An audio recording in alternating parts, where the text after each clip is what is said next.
intenção era de garantir esse aumento até 2026, quando acabam os mandatos de Lula e Alckmin, mas não houve acordo para assegurar a proposta nos modelos enviados pelo futuro governo.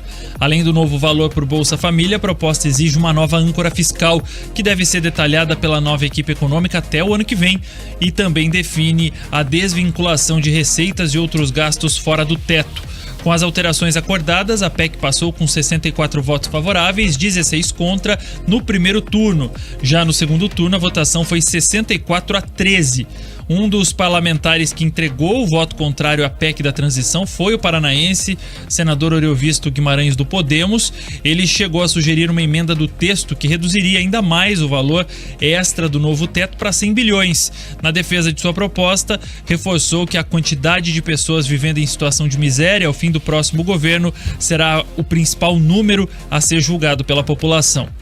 A mim me parece que ao final desse governo que ora se inicia, daqui a 4 anos ele terá um julgamento muito claro.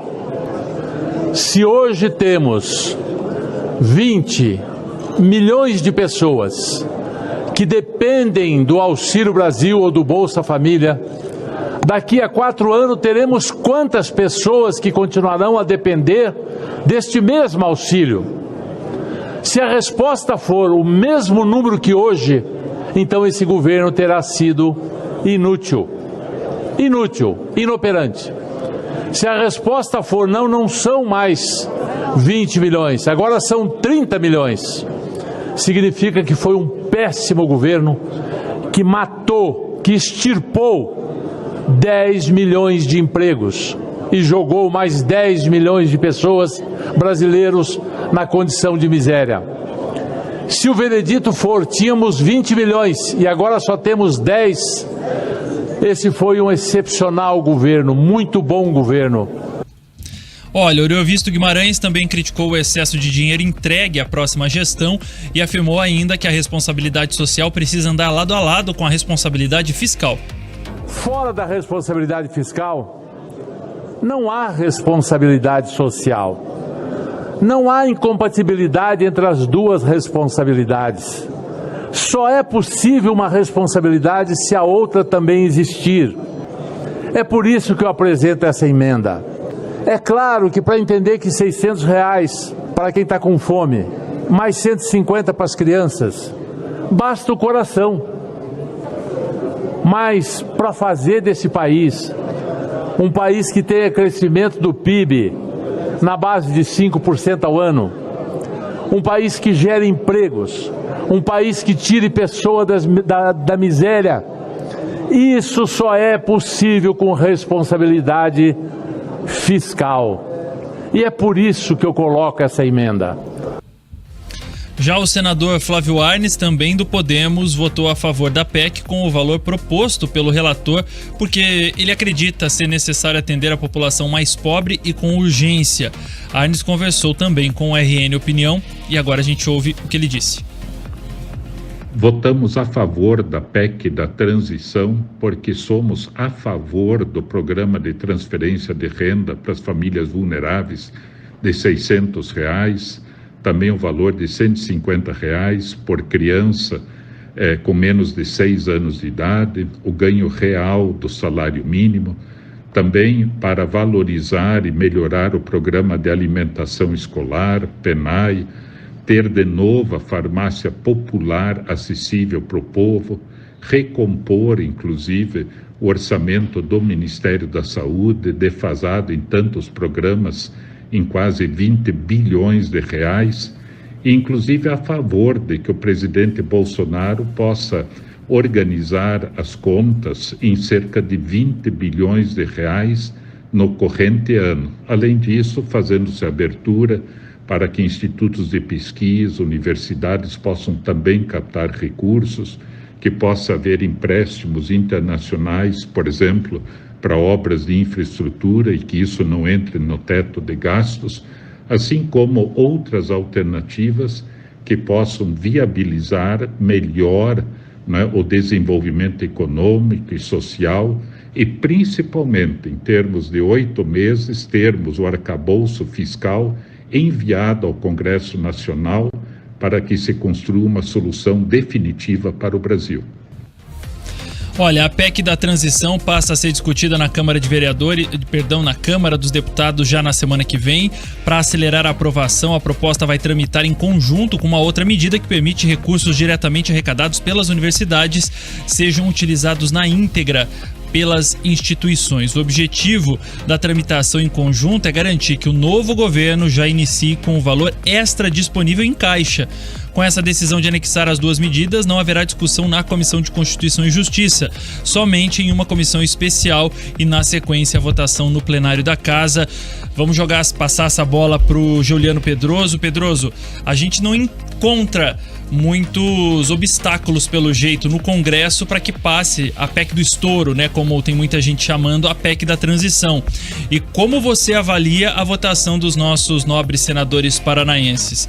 2 votos a favor, de Flávio Arnes e Álvaro Dias, e Oriovisto Guimarães indo contra essa liberação, esse teto de 145 bi. Escola, a gente tem que olhar as coisas como elas são de fato. Todas as dificuldades que existiam na tramitação da PEC do estouro, da PEC fura-teto, da PEC da inflação, chame você como quiser, mas é o trem da alegria de toda Brasília. Esse é o trem da alegria. Então, assim, o que aconteceu? Todo mundo tinha dúvida, ninguém sabia o que ia acontecer. Davi Alcolumbre criou uma dificuldade ali na CCJ, esperou, chamou para conversar, indicou o relator apropriado, senador de Minas Gerais. A partir daí, o que aconteceu?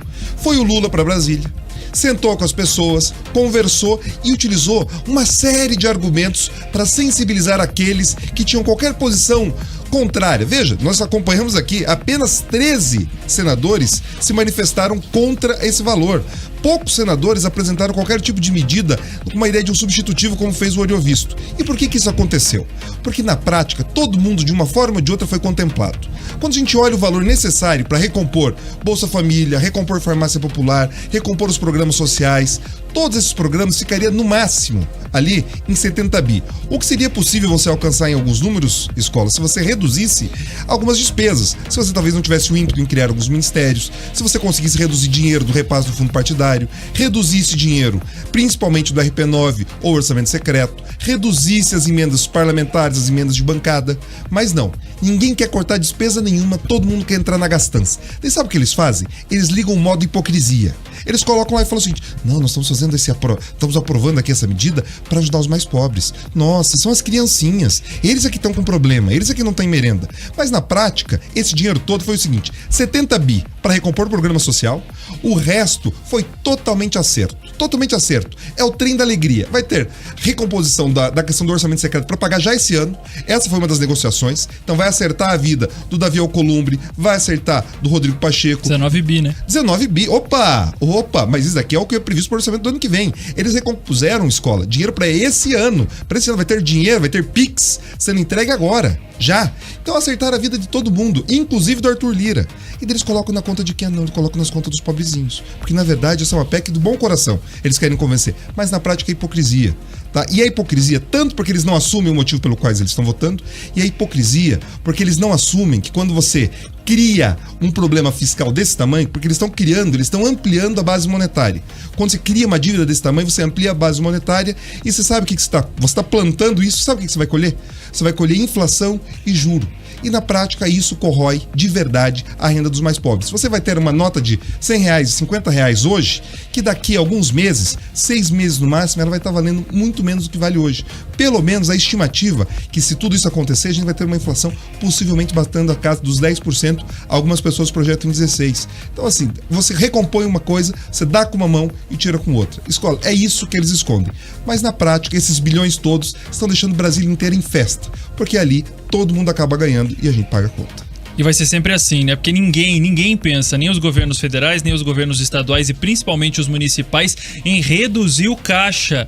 Eles só querem aumentar. A gente vê esse exemplo que está acontecendo em Brasília, repercutindo Brasil afora, Paraná afora, cidades afora, porque agora a gente já vê criação de secretarias nos governos estaduais, porque o governo federal está criando alguns outros ministérios, e nas cidades a gente vê a mesma situação. E aí a desculpa é: Tudo isso, aumentando a máquina estadual, a gente consegue ter facilidade para garantir verba com esse ou aquele programa do governo federal. Então, tudo isso faz com que a bolha do Estado fique cada vez maior e a bolha que está dentro do seu bolso, ela desapareça, né? Porque essa bolha ali a gente só vê com uma lupa o dinheiro, porque cada vez ele está ficando menor dentro da sua carteira, na sua conta bancária, porque o seu dinheiro cada vez valendo menos. O governo municipal, federal, estadual, ele não produz riqueza nenhuma. Ele toma a riqueza da sociedade. Simples assim. O governo ele não tem como missão finalística isso. Alguns casos eles têm até estatais que quando você olha o ciclo histórico eles dão mais prejuízo. Então você acerta, escola, quando você fala o seguinte: a sanha arrecadatória dos governos, ela é terrível. Porque é isso, ela toma o dinheiro das pessoas, a liberdade de colocar o dinheiro onde elas querem, porque eles entendem que Brasília, que os políticos eles têm mais sabedoria, mais inteligência para alocar esses recursos. O que é uma balela. A gente sabe que esse dinheiro acaba em gastança, acaba em desvio, acaba em festa, acaba em orçamento secreto, acaba em fundo eleitoral, acaba nessa bobagem toda, e a gente tem serviços péssimos. A gente paga uma quantidade imensa de impostos e a gente tem um retorno muito, muito precário. E a gente aqui no Paraná mais ainda, tá, escola?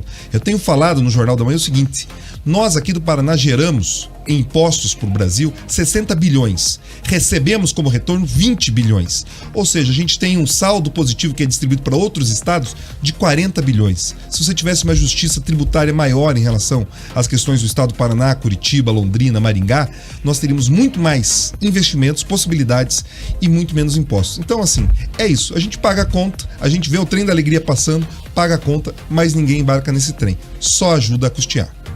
Vamos esperar então, inclusive, o anúncio, né? Os anúncios dos novos nomes, os nomes que Lula promete para o governo a partir de 2023. Uma coletiva de imprensa já foi convocada para amanhã de manhã, se eu não me engano, é São Paulo, né? A coletiva de imprensa.